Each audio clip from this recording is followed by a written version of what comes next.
priiminėjant nekilnojamo turto mokestį reikėjo suvaldyti dvi dimensijas, tai teisingumo dimensija ir saugumo dimensija. Tai saugumo dimensija buvo suvaldyta kuo puikiausiai, reiškia, ta pirmo būsto ta kartelė užkelta labai aukštai, žmonės apsaugoti nuo to, kad neatsitiktų taip, kad nebūtų iš ko sumokėti nekilnojamo turto mokestį, bet užkėlus taip aukštai, mano asmeninė nuomonė buvo pamesta šiek tiek teisingumo kartelė, nes ganėtinai Jis yra teisus ir tą argumentą konservatoriai ir visi, kas bent vieną smegenų ląstelę turėjo į Seimą, pasakojo motyvacijai, kaip čia, motyvuose, už prieš ten klausimuose, apie tai kalbėjo ir dar, man atrodo, porą argumentų buvo.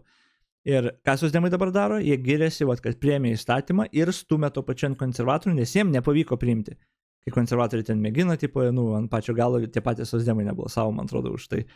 Bet konservams tai nepavyko padaryti. Ir Šimonytė yra pasakius, jeigu neklystų Seime, kažkuriam atrodo Seime vienam iš tų epizodų, kurį galėjo pasakyti, kad mes ir galėjom priimti tokį, kokį jūs priėmėt.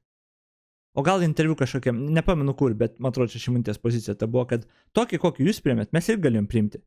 Mes nenorėjom tokio blogo priimti, norėjom kažką geresnio priimti, o tokio, nes arba jokio nepriėmė, arba priėmė kažkokį gerą. Socdemai priėmė, kad galėtų pasigirti, kad priėmė, tiesiog nesąmonė.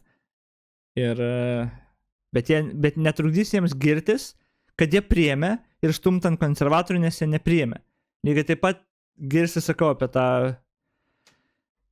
finansavimą gynybos, nesvarbu kaip, nesvarbu kokį, ir stumstant konservatorių. Tiesiog kiekvieną kartą, aš nežinau.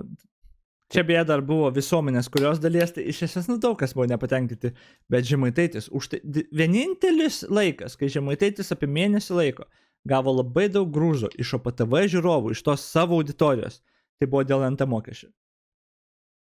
Ten visi išdavikų vadino melagių ir panašiai. Praėjo 2-3 savaitės, jis pastumė ant konservatorių tiesiog per tas 2-3 savaitės. Janutienė padarė jo apologetikos turą ir viskas. Ir jiems visiems pohui. Jiems visiems iškai pohui.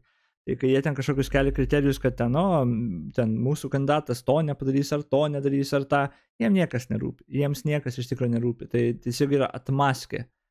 Pagrindinis dalykas, jie tiesiog nekenčia konservatorių ir realiai visą jų ideologiją susiverčia Landsbergis blogas, Šimonytė bloga ir panašiai.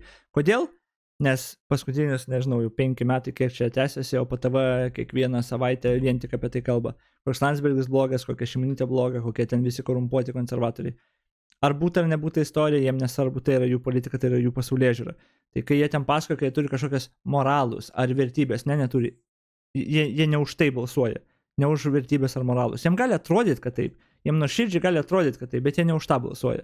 Ir tokie pavyzdžiai parodo, kad jie žmogų, kuris nusikaltėlis ten, kuris visus įmanomus pažeidimus padarė, kurie kaltina Landsbergį.